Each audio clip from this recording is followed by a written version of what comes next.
Hey, Magic fans, welcome back. This is your captain speaking. Bloomburrow Spoilers are in full swing. We got tons to go over. So we're going to jump right into it right after you subscribe, because once we get to 1,000 people, it's giveaway time. It's going to be fun for everybody involved. So hit that subscription button, and let's get into it. Don't forget, links into the description for where you can buy these cards. Anyway, moving on. First one we have is the Dream Do Entrancer. It's a Frog Wizard, blue, green, and 2 for a 3/4 with reach. Not terrible.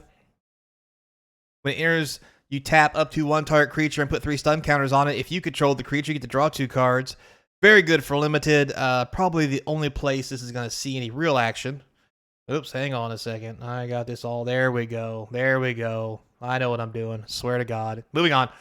We have Biza, the Bounding Spring. 2 white and 2 for a 4/5. Hello, Elk. When it enters, you create a treasure token if an opponent controls more lands than you. Gain 4 life if they have more life than you. Create 2 1/1s.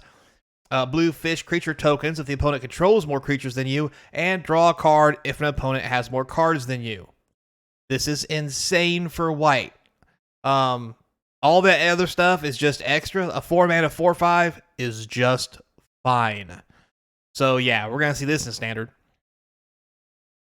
Next we have Brave Kin Duo, 1 white, 1/1. For 1 and tapping it, target creature is +1/+1 to end their turn, but it's only a sorcery. Decent common.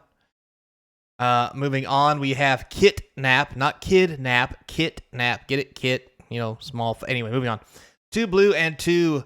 It has gift a card. So what gifting is you promise an opponent a gift as you cast a spell. If you do, when it enters, they draw a card. So, this enchants a creature. You control the creature. Now, when it enters, you tap enchant a creature. If the gift wasn't promised, you put 3 stun counters on it. So, you get the creature, it becomes tapped. If you didn't gift them a free card, you put 3 stun counters on it. But, still a control magic. So, next, moving on, we have Clement the Worrywart. Blue, green, and 1 for a 3/3 Vigi. Not bad. Whenever it or another creature you control enters, return up to 1 target creature you control with lesser mana value to its owner's hand. Frogs you control have tap for green or blue. Spend this mana only to cast creature spells. Very interesting. Not really sure how I feel about this.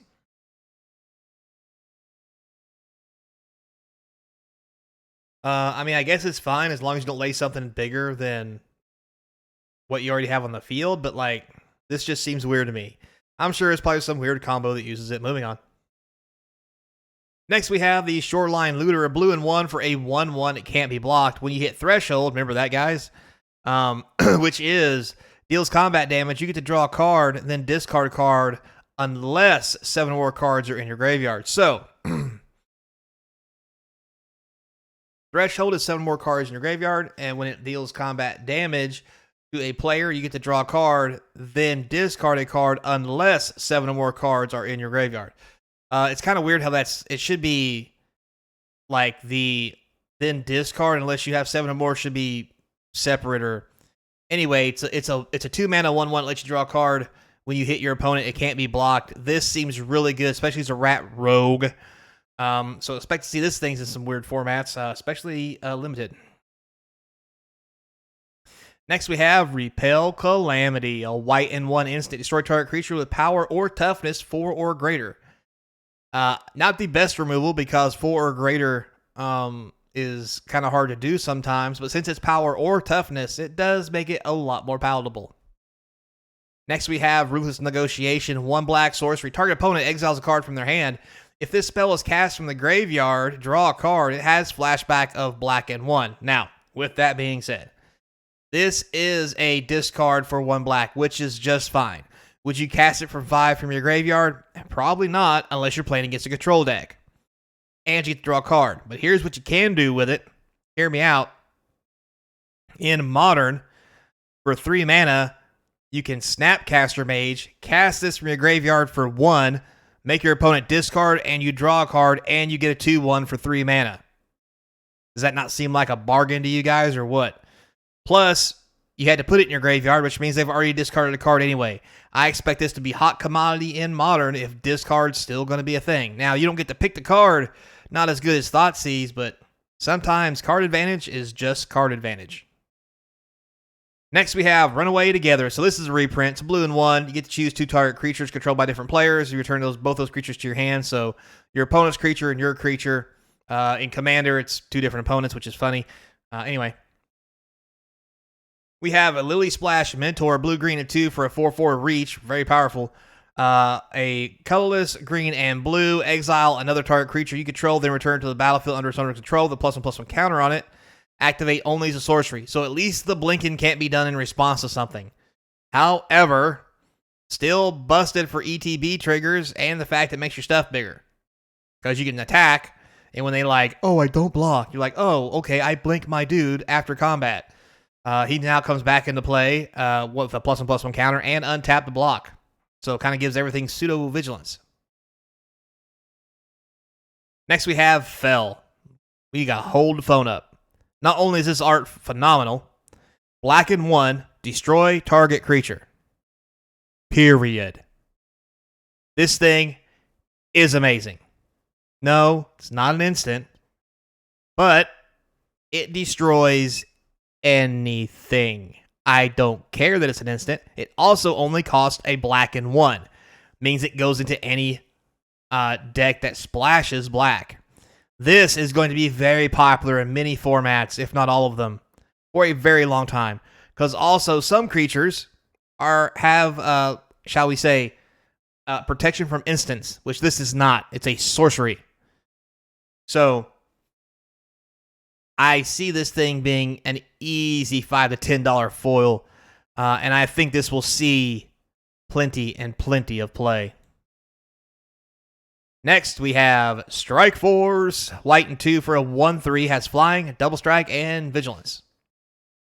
Basically a 2/3 for 3 with flying and vigilance. Unless you pump it up, then shit gets ugly, but, you know, limited. Next, we have Head of the Homestead. We have some split mana, a green or a white twice. Take your pick. And 3, so 5 mana for a 3/2. When it enters, you create 2 1/1 white rabbit creature tokens. Just a common. I mean, it's going to be fine for limited probably if you're going to go token routes or trying to go wide, but probably really about it. Next, you have Hop to It. White and 2. Sorcery, create 3 1/1 white rabbit creature tokens. This is going to go into every token deck because you get 3 1/1s. It's just that good. Next, we have the Pond Prophet. That's what they used to call me. Anyway, blue-green, split mana twice. So 2 mana for a 1/1. When it enters, you draw a card. It's only a common, not as good as an Oracle in the same colors. However, you can play this in mono green or mono blue. The fact you get to draw a card also makes it amazing. I mean, 1 green, 1 elf that lets you draw a card is really popular in a lot of decks. And I think this will probably be in those same decks, although it's not an elf. But you get you pick it up when I'm putting down, right? This is going to be good. All right, next we have Seapod Squire, blue or a white, and 3. So 4 mana for a 3/3 flyer. Whenever it attacks, target creature you control without flying gets +1/+1 to end of turn. Without flying. Gets +1/+1, not flying.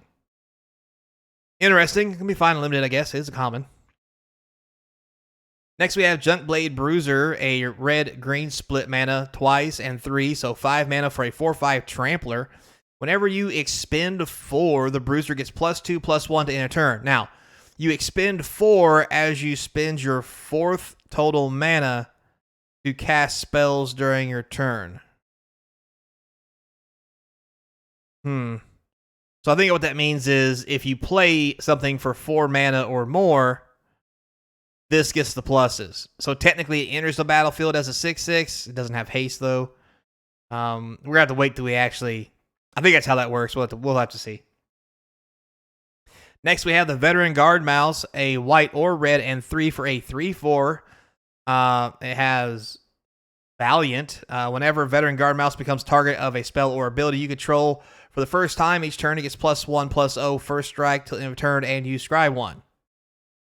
Oh, so it's kind of a fixed heroic, we'll say. In limited, powerhouse.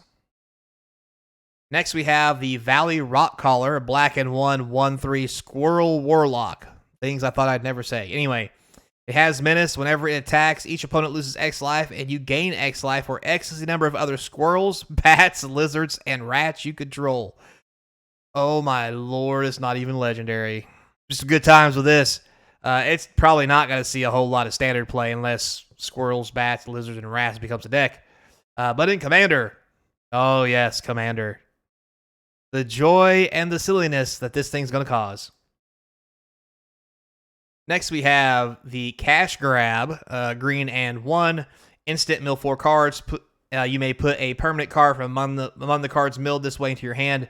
If you control a squirrel or returned a squirrel card to your hand this way, create a food token. And to commons, whatever. Next, we have Corpse Berry Cultivator. That is disgusting. Black and green twice in 1, so 3 mana total. For a 2/3 at the beginning of combat on your turn, you may forage, which is exile 3 cards from your graveyard or sacrifice a food. Whenever you forage, put a +1/+1 counter on this card. Holy shit, that's good. Limited All-Star. It doesn't say you have to exile creatures or whatever, just any 3 cards. Or you can get rid of food tokens if you're making food. Now we know what forage is. That's going to open up a lot of things. Next, we have Cindering Cutthroat. Black or red and 2 for a 3/2. When it enters the battlefield with a +1/+1 counter on it if an opponent lost life this turn. Kind of bloodlust. For a black, red, and 1, the Cutthroat gains menace till end of turn. It's a fine common, I guess. Stormcatch Mentor, red and blue for a 1/1 haster with prowess. There we are. And instant and sorcery spells you cast cost 1 less to cast, 1 less colorless. This is powerful. Very, very powerful. Limited All-Star, good enough for standard. May see a little Pioneer action, if I'm be honest with you. Anyway, next we have the Tempest Angler, my bad. Red and blue twice and 1, so 3 mana for a 2/2. Whenever you cast a non-creature spell, put a +1/+1 counter on the Angler. Again, limited All-Star. Next we have the Thunder Trap Trainer.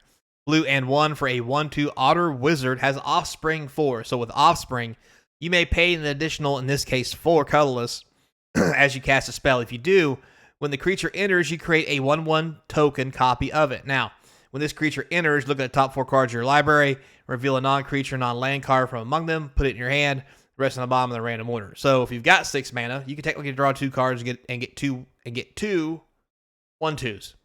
However, for 2 mana, a 1/2, and look at the top 4, put a non-creature, non-land card into your hand, is busted. Holy cow. Doing it for 6 mana is even better, because then it's 3 mana to do it. Each one is 3 mana. Yeah, something like, anyway.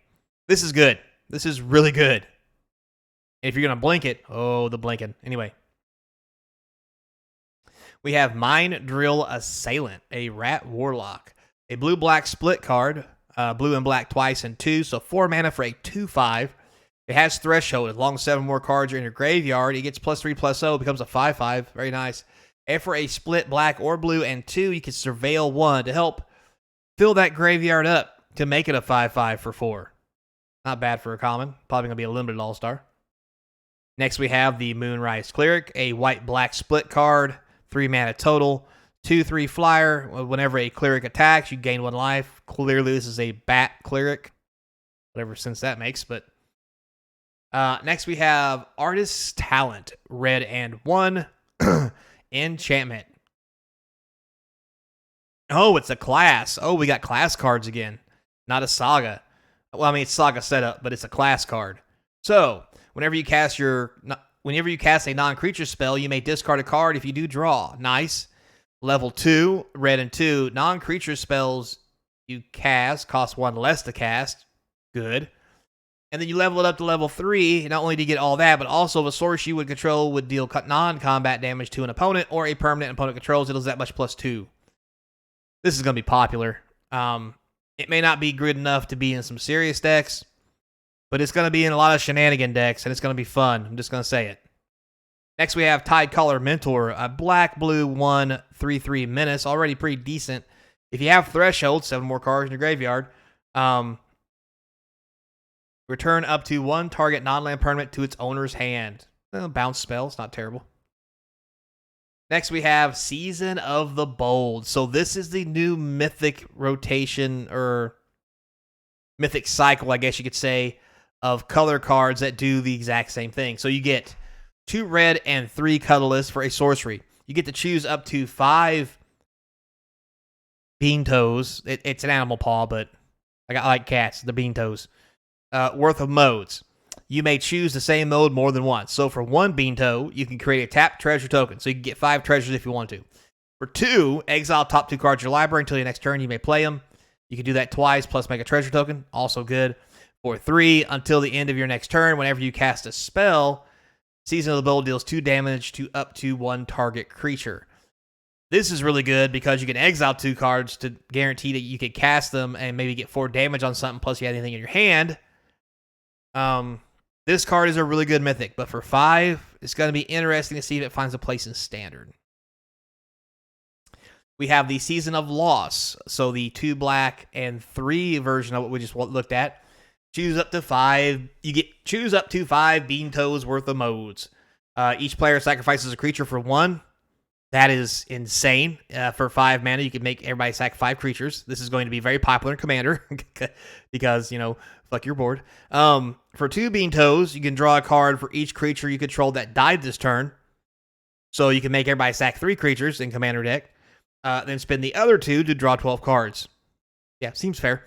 And then for 3 bean toes, each opponent loses X life, where X is the number of creature cards in your graveyard. Or, hear me out, you can make everybody sack 2 creatures, and if your graveyard is stacked full of dudes, you could be like, hey, everybody dies. This is going to be so popular in Commander. This thing's going to be a $20, $30 card. The foil probably $50. Special art cards are going to be expensive. Get them while you can if they're not already expensive. This thing's going to be sweet. Next, we have Alania Divergent Storm Otter Wizard. Anyway, blue, red, and 3 for a 3/5. Whenever you cast a spell, if it's the first instant spell, the first sorcery spell, or the first otter spell, other than this card you've cast this turn, you may have target opponent draw a card. If you do, copy that spell. You may choose new targets for the copy. Definitely a Commander shenanigan card. Let's not lie. People are going to play this just to be weird. So, yeah, Commanders. Next, we have Glarb, Calamity's Augur. Glarb? Okay, he's a frog. We'll get over it. Black, green, and blue for a 2/4 Death Toucher. That's pretty sweet, not going to lie. You may look at the top card of your library at any time. Sweet. You may play lands and cast spells with mana value 4 or greater from the top of your library. Hello, Nurse. Tap to Surveil for 2. It's even legendary. This is going to be a new Commander deck. It's going to be good in Limited and Sealed. Hell, it may be good in some of the other formats because there's only 3 mana for a 2/4 Death Toucher that does things and lets you surveil. There's potential. Lots of potential. All right, moving on. Next, we have Graw, Eater of All. Green, black, and 3 for a 6/6, which is perfectly reasonable for 5 mana. That has Ward, sack a food. What if you don't have a food? Don't worry. Other creatures or food artifacts in addition to their other types and have the ability to be sacked as food. Other creatures, as in yours and your opponent's. And whenever a food is put into the graveyard from the battlefield, you may put 2+1/+1 counters on this card. This is going to be really good in Limited, Standard, Commander. It's a 5 mana 6/6. What do you want from me? Plus the ability to sack your other creatures, i.e., I don't know, aristocrat decks, and make this thing large and in charge. Thank God it doesn't trample. Let's just leave it at that. All right, moving on. Hunter's Talent, green and 1. This is a class. Why is it Hunter? Why is it called Hunter's? Anyway, what I'm stuck on D&D. When it enters the battlefield, target creature you control deals damage equal to its power to target creature you don't control, so it's a fight spell, already good. Whenever you attack, target attacking creature gets +1/+0 and gains trample for green and 1. That's fine. That's perfectly fine. A green and 3 at the beginning of your end step. If you control a creature power 4 or greater, draw a card. Also phenomenal. Probably a really good commander card. It's definitely going to see limited play because it is a fight spell. The other stuff is just bonuses. So, yeah. Next, we have the Seedglaive Mentor. White, red, and 1 for a 3/2 Vigilance with haste. Not bad. It has Valiant. Whenever it becomes target a spell or ability for the first time, you put a +1/+1 counter on it. Wow. Great for limited. Just going to put that out there. Moving on, we have the Thornvault Forager, green and 1 for a 2/2. It's a mana dork, taps for green. Or tap to forage and add 2 mana in any combination of colors. Obviously, exiling 3 cards or sacrificing a food, which, for 2 mana, perfectly fine. For green and 3, search your library for a squirrel card, reveal it, put it into your hand, then shuffle. The Squirrel Ranger.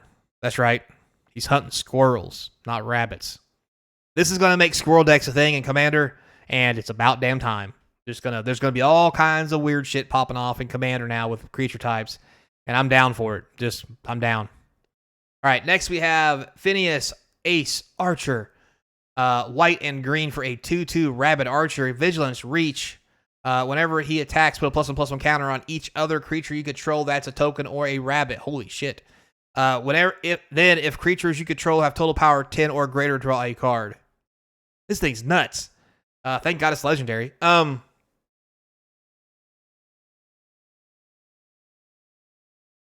he only does other creatures too, so not terrible. Great limited card. It's probably going to be really good in standard. I mean, it's 2 mana, 2/2 that pumps the team. Has Vigilance, has Reach. It slices, dices, almost makes Julian Fries. Like, I think it might be good enough. Next, we have Valley Quest Caller. White and 1 for a 2/3. Whenever 1 or more other rabbits, bats, birds, and or mises you control enter, scry 1. Plus, they all get +1/+1. So yeah, we have a rabbit, bat, bird, and mise lord, I guess. A lot. He's a whole lot of lord. We'll just say that. Anyway. Next we have Wear Down. Green and 1 sorcery. Has gift a card, meaning you got to let him draw a card. Destroy target artifact or enchantment. If the gift was promised, instead destroy 2 artifacts and or enchantments. That's really sweet. I mean, yeah, they get card advantage, but if you need to kill 2 things, sometimes you just got to kill 2 things. I mean, you got to do what you got to do. It's going to be good and limited, maybe Commander. Next, we have the Warren War Leader, 2 white and 2 for this 4/4. Holy cow. Offspring 2. Now, granted, it only comes in as a 1/1 token, but whenever you attack, you get to choose one, create a 1/1 rabbit creature token that's tapped and attacking, or attacking creatures you control get +1/+1 to end of turn. So this thing, even if you don't offspring it, always swings for 5 unless you want to make a 1/1. That's pretty good for 4 mana in white. White has become the new green. I'm just going to say it. That's beefy big butt creatures. Next, we have the Tender Wild Guide. Green and 1 for this 2/2, Offspring 2. Add 1 mana of any color, or tap, put a +1/+1 counter on this creature. Ooh boy. Making 2 of these on 4 is a great way to ramp. And what better way to kill your opponent than to make your mana dorks huge? Because Possum Druid.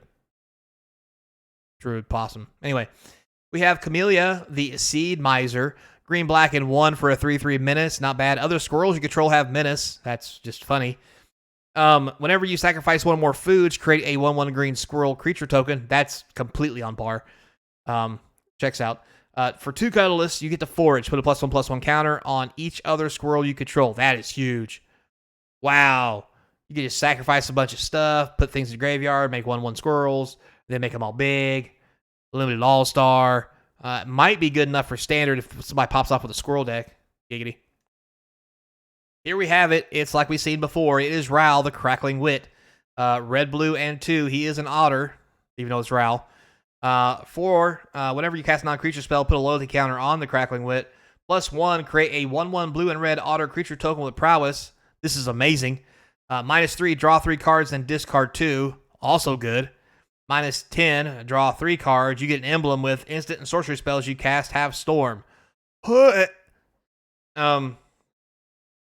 This thing is going to be the reason they make a red-blue deck. I mean, just being able to storm off with every instant and sorcery card in your deck, absurd. I like it. I like it a lot. Anyway, moving on. Season of Weaving. Here is the one for the blue one. It is not 5. It is 6. 2 blue and 4. Now, you still only get 5s, but the modes are pretty good. For 1 Bean Toe, you get to draw a card. So you could technically draw 5 for 6 mana as a sorcery. Seems good. For 2 Bean Toes, choose an artifact or creature you control, create a token that's a copy of it. That's phenomenal. Or for 3 Bean Toes, return each non-land, non-token permanent to its owner's hand. So you could be like, hey, guess what? I'm going to make tokens and bounce everything on the field. Or I'm going to draw 2 cards and then bounce everything on the field. This is going to be popular even though it's 6 because, well, it needed to be 6 because it does the bouncy thing. If it didn't do the bouncy thing, it probably would have been 5. Next, we have Maha. It's Feather's Knight. 2 black and 3 for this 6/5 flying, trampling, ward, discard a card. Creatures your opponent controls have base toughness 1. Thank God the text box wasn't bigger. Jesus Christ, this thing. 5 mana, it slices, it dices, makes julienne fries, and kills all your opponent's shit and makes them discard. This is huge.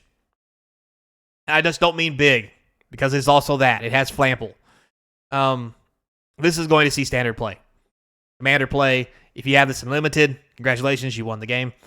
Anyway, moving on. Next, we have the Osteomancer Adept. What a word. Surprised I could even say it. Anyway, black and 1 for a 2/2 with Death Touch. Already not bad.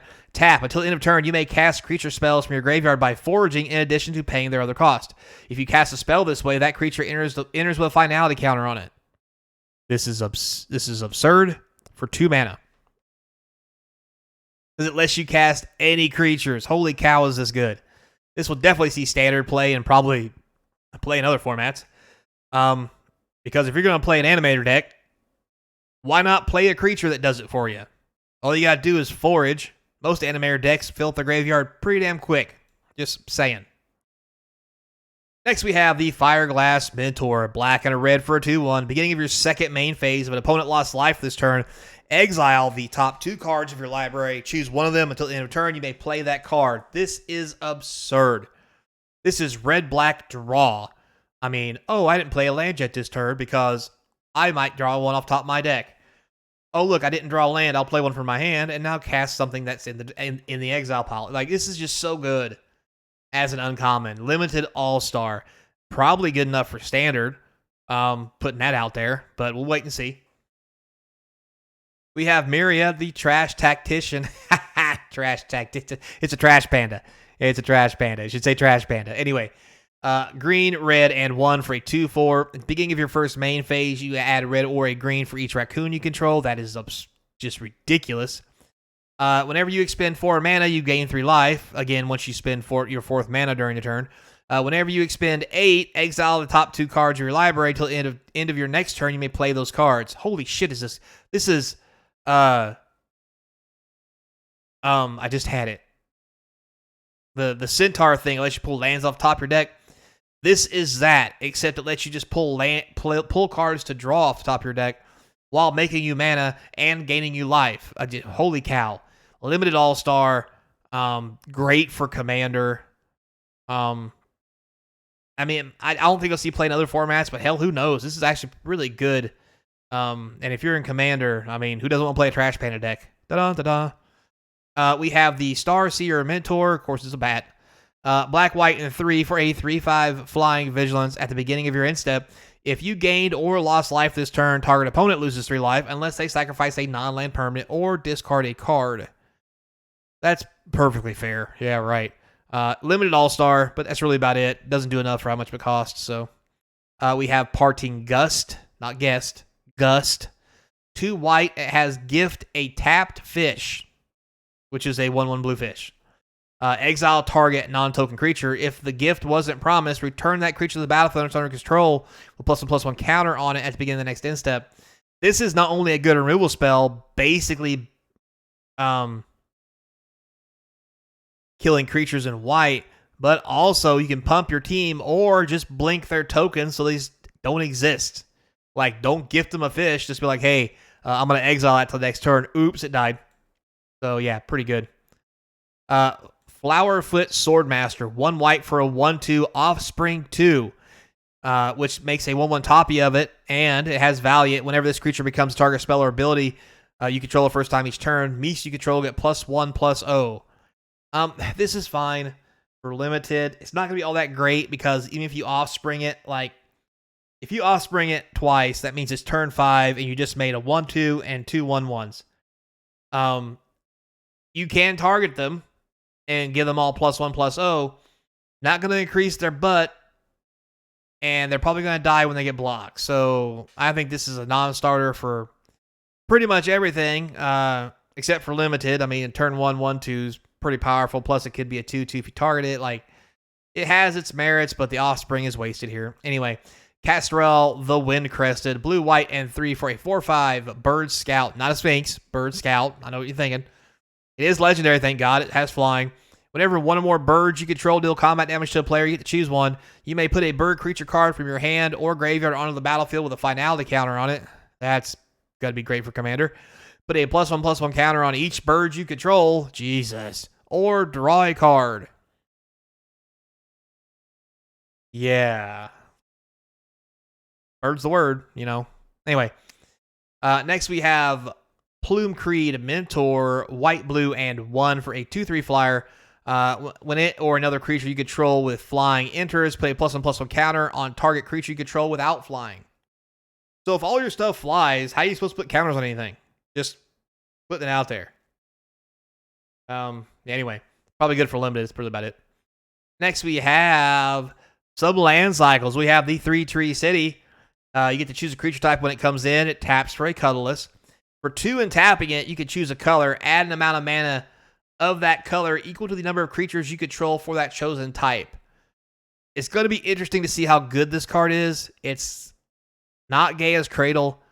It is not the Devotion Land. I mean, kind of close to both, sort of, by number of creatures you have with creature type. It may be a reason to play creature-heavy decks that are all the same thing. We'll have to wait and see. Could be good. I mean, I think at least it's going to be a Commander player. We have the Lily Pad Village. This is our first card of the new Uncommon Cycle lands. Taps for a colorless. You can tap it for blue, only to cast a creature spell. For a blue and tapping it, you can Surveil 2, but only if you have a bird, frog, otter, or rat entering the battlefield under your control this turn. It's okay. Next, we have all the rest of them. We have the white one, which taps for white, white to only cast creature spells, or for a white and 1, you can sacrifice the village, look at top 6 cards of your library. You may reveal a bat, mouse, bird, or rabbit card from among them, put it into your hand, the rest on the bottom in random order. Not bad. The Mudflat Village is the black one. For a black and 1 on it, you can sacrifice it to return target bat, lizard, rat, or squirrel from your graveyard to your hand. Not bad. Oak Hollow Village, the green one, for 1 green tap. Put a +1/+1 counter on each rabbit, frog, raccoon, or squirrel you control that enter the battlefield this turn. Not bad. The red one, the Rock Face Village, is red. For 1 red, tap it. Target lizard, mouse, otter, or raccoon you control gets +1/+0 and gains haste till the end of turn. Probably the best one is Rock Face or Oak Hollow. Especially for standard play. They'll all be good in some way, shape, or form in limited, but probably about it. Next, we have the full art lands, and there are plenty of them.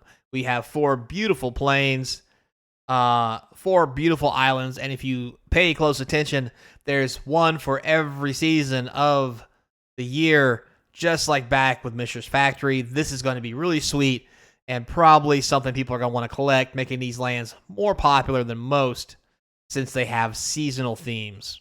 I know I'll be collecting the seasonal themes. And then moving on here, we have the seasonal swamp themes, not things, the forest theme, and finally, did I miss the mountains? Missed the mountains. Anyway, so with all that said, now we're on to Commander. So this is the Commander symbol. This is things that's going to be printed into the Commander decks. Holy cow. Chatterfang, not a big deal. It is a squirrel belongs. We have a frog, Nissa, who shakes the world. A squirrel, Liliana of the Dark Realms. This is actually new. Zena, Valley's Voice. White, red, and blue for a 1/3 flying. It gets +X/+O, where X is the number of other creatures you control, base power 1. Creature spells you cast have offspring 2, so you can make 1/1s. Kind of cool. It's really interesting. We're going to see some of these reprints in Commander, and also more Commander reprints of lots of good stuff. Let's just go from the bottom up. Sword of Fire and Ice as a special guest is amazing with great art. We have Bellow, Bard of the Brambles, red, green, and 1 for a 3/3 Raccoon Bard. During your turn, each non-equipment artifact and non-aura enchantment you control with mana value 4 or greater is a 4/4 elemental creature token in addition to other types. And they have indestructible haste, and whenever this creature does combat damage to a player, draw a card. There's going to be a shit ton of Commander decks built around this guy. Holy shit. Jace the Mind Sculptor is getting a reprint in the Commander decks. Holy cow. And he's a Sly Fox. Get it? Get it? Mind Mage? Sly Fox? Anyway. We have Tameo, Field Researcher reprint. Art is cool, but disturbing at the same time. Just going to put that out there. Then we have Flubs the Fool. Red, blue, and green. You may play an additional land on each of your turns. Whenever you play a land or cast a spell, draw a card if you have no cards in hand. Otherwise, discard a card. This thing is great. Especially as an 05, straight into butt fight decks. Just butt fight all day long. And if not, who really cares? I mean, play a land, draw a card. Play a spell, draw a card. Play a spell, draw a card. Play a spell, draw a card. Shit, it's a second land. Oh, wait, I have play additional land. Play a land, draw a card. This is going to be huge in Commander in lots of different decks. We have Mrs. Bumbleflower. God, I love this name. White, blue, green, and 1 for a 1/5 Vigilance. Whenever you cast a spell, target opponent draws a card. Put a +1/+1 counter on target creature. It gains flying until the end of turn. If this is the second time the ability has resolved this turn, you draw 2 cards. Wow, whenever you cast a spell, target opponent draws a card. Then you get to put a +1/+1 counter on target creature. It gains flying to the end of turn. If you cast a second spell, then you get to draw 2 cards. Whenever you cast a spell, though, I'm not sure about this one. This seems rough. Because they're going to draw 1 every time you cast, and if you cast 2, they're going to draw 2, you're going to draw 2. I mean, you do get +1/+1 counters, like, I don't think it's that good. So then we have the Squirrel Druid himself, Hazel of the Root Bloom. Love these names. Black, green, and 2 for this legendary Squirrel Druid. 3/5. Tap, pay 2 life. Tap X untap tokens you control. Add X mana in any combination of colors. At the beginning of your end step, create a token that is a copy of target token you control. If that token is a squirrel, instead create 2 tokens of that copy. Squirrels in the house, baby. Good times are a brewing. Just saying. So, yeah. So, with all that said, guys, it's been a while. It was a long video. Sorry, lots of cards got spoiled. Thanks a lot for watching. Until next time, be kind. And as always, hope to see you across from the game table.